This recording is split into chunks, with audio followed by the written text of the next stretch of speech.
ผู้สาวชวนมาหาหน่อไม้พี่น้องเลยอยู่ไห้เนาะโอ้ทงไห้ทงนากว้างขนาดพี่น้องเลยเสียดายไปฮ้อนโพดโอ้เงินนา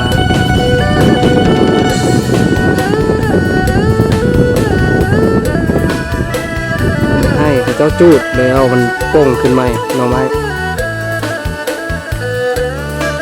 หลายเลยเต็มคู่เลยคันมันเต็มคู่แล้วเราไปนั่งปอกอยู่หันเนาะ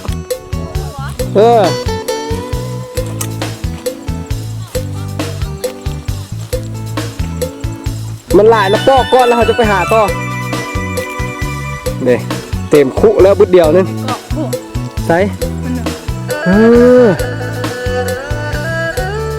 เอาได้ไหม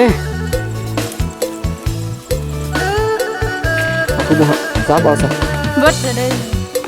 เบิดละเอาเมื่อเราไปซุ่มนั้นหลายอย่างนี้พี่น้องเลยนอกเราก็มีใส่ก็ขาวๆเลยเนาะมันคนนะดำบ่ดำ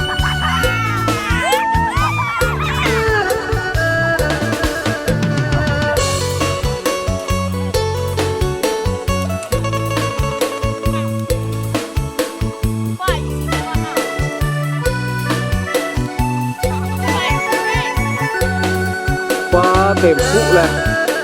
บุดเดียวนึง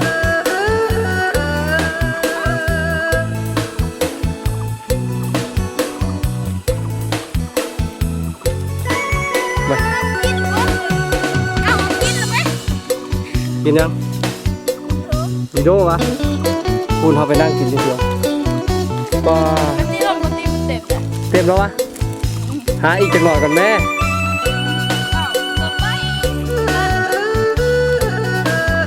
เจอพี่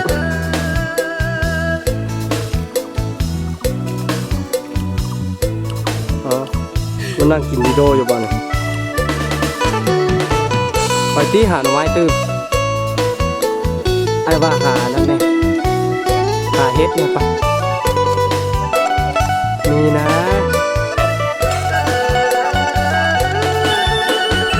เฮ็ดมันได้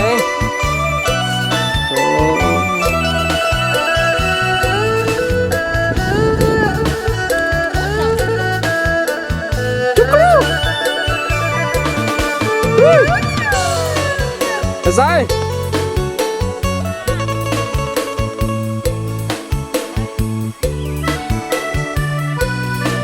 เดี๋ยวพูดโมมีที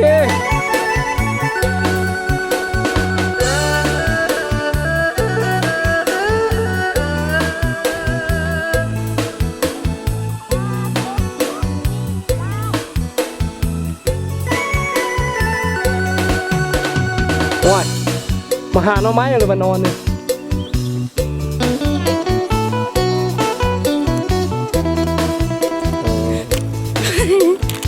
สาววิดีโอมาให้กิน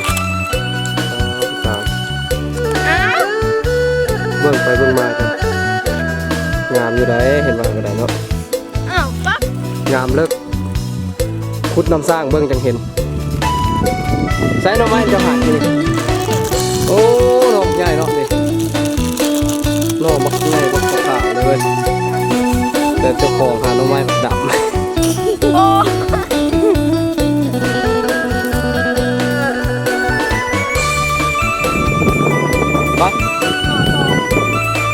าปอกอยู่เถียงมาเนี่ย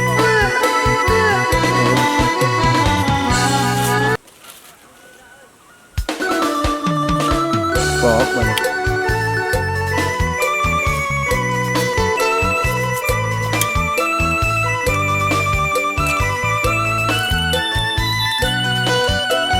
นั่งเถียงคักดีพี่น้อง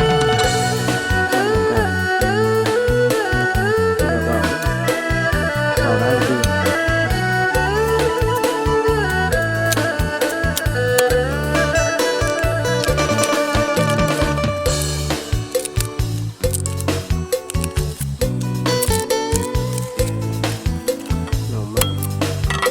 สองคนไปใส่แล้ววะ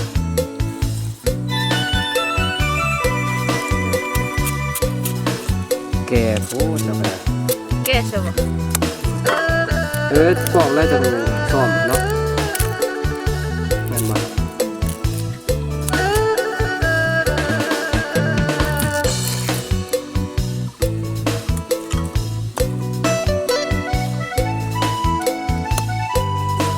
ได้บ่ฮะได้บ่มาปอกก่อนผู้ได้แอน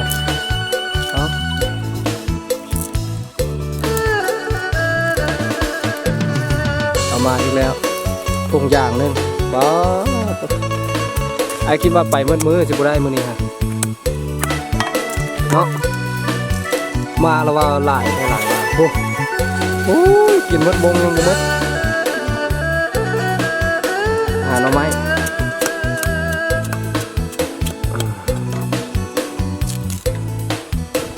บอกนางแฟนมันก็สังเกตมันปีนกาวหาหน่อไม้มาอ้าว เอาอย่าง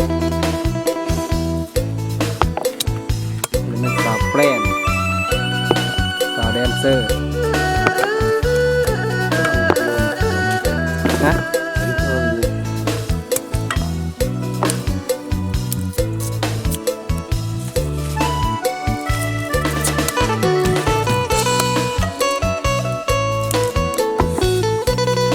กันเอาผัวแล้วแต่ละมือเรามาอยู่ให้มาบ่เอาบ่ เอาบ่มาก แต่ละมือก็บ่เห็นนะมีทหารเราไม้แก่กินทุกมื้อนะเอาวะได้แบบนั้นหมดเลย จะไปอยู่ให้ซื้อก อกอย่างใหญ่ๆเนาะ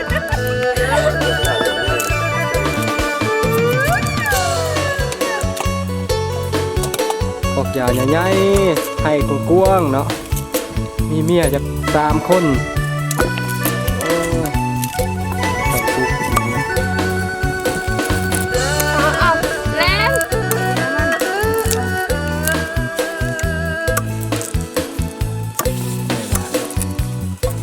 โอ้นางนี่บอกไว้ไม่บ่งละ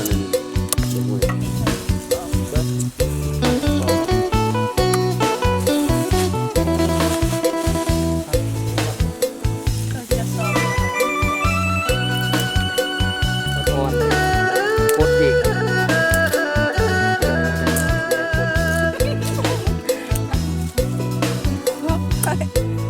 วักปะ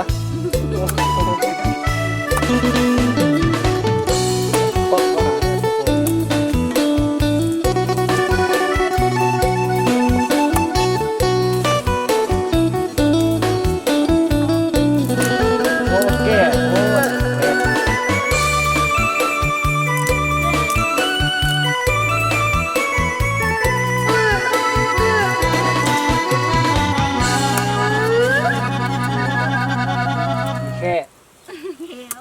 แขว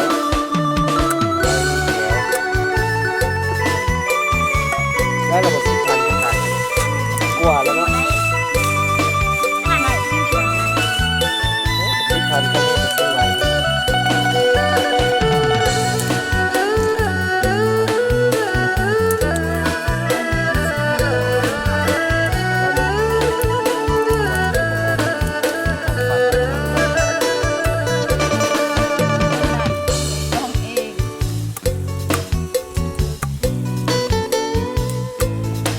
แก่โอ้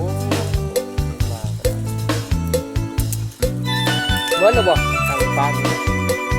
เอาไว้นะ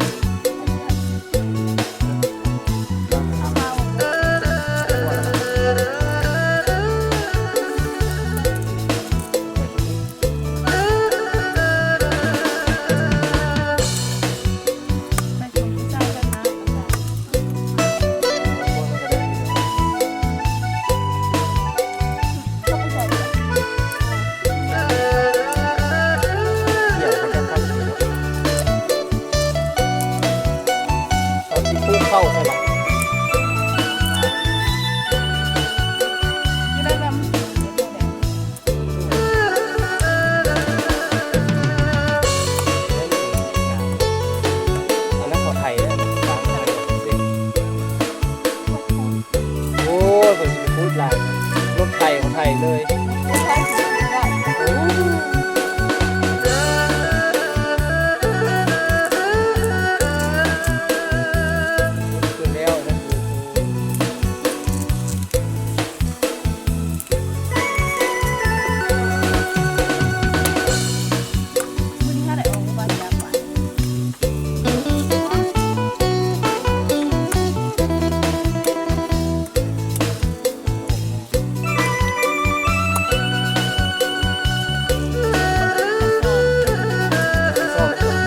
แล้วก็มานอนท่า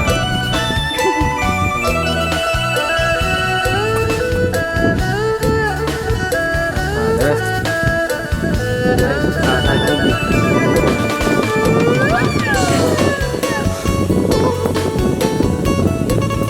นอนท่าเนี่ยมันขึ้นมา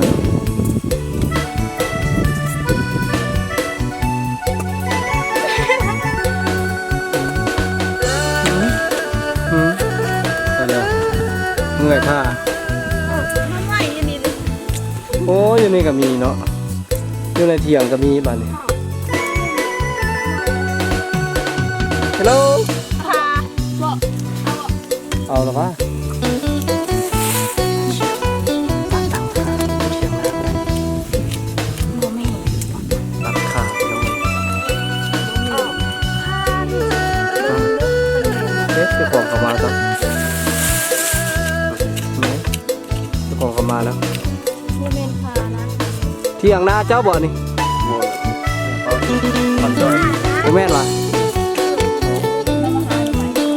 ก็มาหาหน่อไม้บ่ไม่ยังน่ะแปดข้าบ่ข้าข้าอีหลีเนาะนอนลิ้นนี่เนาะจะมานอนลิ้นทุกมื้อบ่บ่ขี้มีนบ่บ่ โมเมนต์นะ ไม่ยังซะ ข้าค่ะ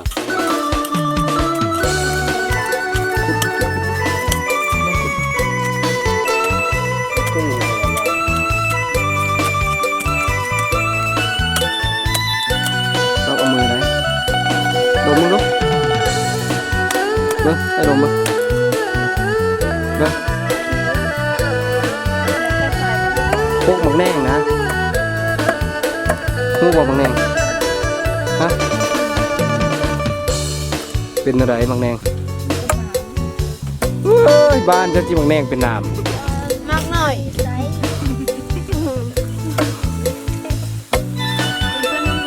มันเป็น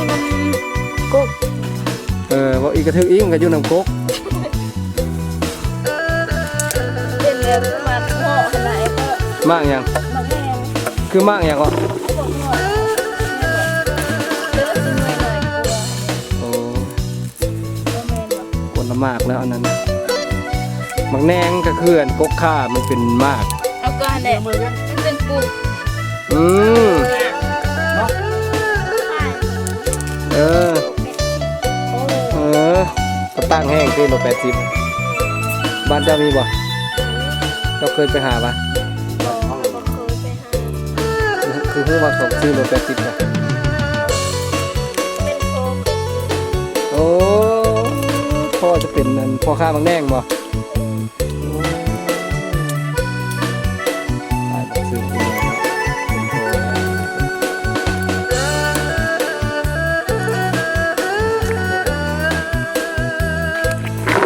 เม็ดได้ไหนไม่ใช่แล้ว เอาแกงมื้อเช้านี่ซ้ำนี่บ่ซ้ำนี่สิเอาแห้งกินเนาะเห็นบ่กินมาหาน้ำข่อยเจ้าคนสิกินข่อยหาผู้เดียวก็ยังได้หลายปานนี้แหละ